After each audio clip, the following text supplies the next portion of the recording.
Sahabat Muslim, Rasulullah SAW adalah pribadi dengan kesabaran luar biasa. Semua orang mengenal beliau sosok yang lembut, tidak pernah melaknat apalagi bersikap kasar. Ada satu peristiwa yang membuat Nabi marah, namun Allah menenangkannya dengan menurunkan wahyu lewat malaikat Jibril. Kemarahan beliau tidaklah seperti kita. Beliau SAW marah karena sebab sesuatu yang berhubungan dengan kepentingan agama, bukan kepentingan pribadi beliau SAW. Lantas, apa yang membuat Rasulullah marah? Berikut ini kisahnya.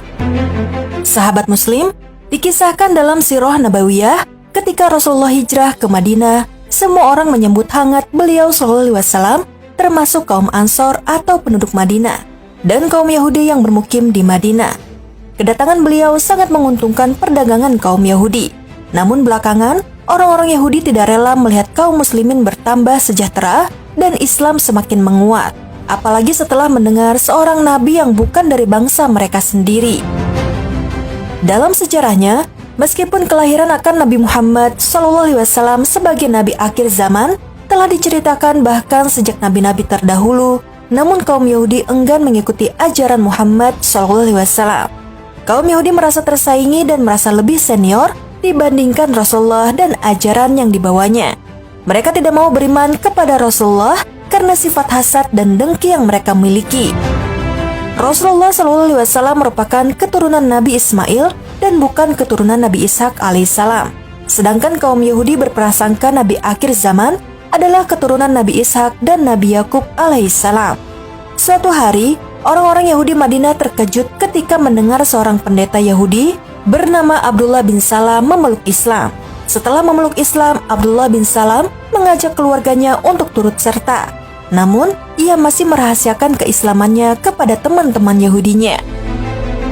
"Ya Rasulullah, saya khawatir kaumku akan menghinaku dan merendahkan aku jika mereka tahu aku masuk Islam."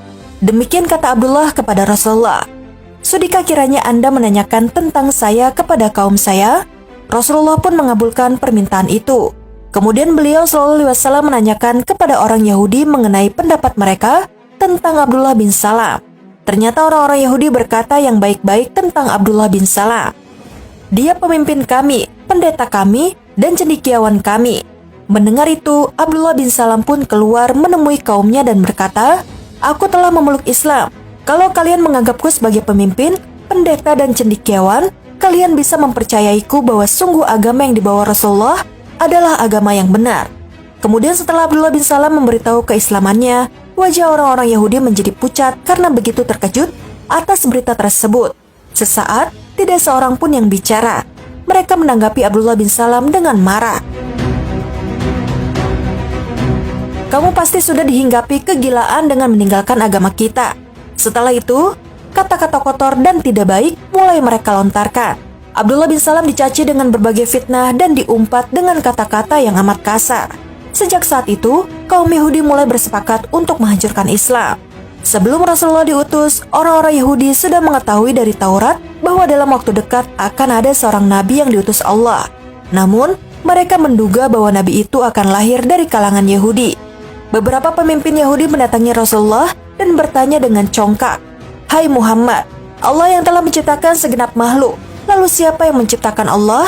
Mendengar pertanyaan sekeji itu, wajah Rasulullah berubah karena menahan marah. Seketika, turunlah malaikat Jibril menenangkan Rasulullah, seraya menyampaikan firman Allah yang pernah diturunkan di Mekah untuk menjawab. "Katakanlah, dialah Allah yang Maha Esa. Allah adalah Tuhan yang bergantung kepadanya segala sesuatu.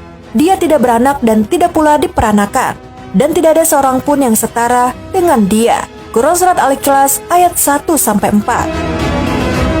Sesudah Rasulullah membaca ayat tersebut, para ketua Yahudi terdiam dan saling mengejek. Ia berkata, "Muhammad, coba engkau sifatkan kepada kami bagaimana Allah itu.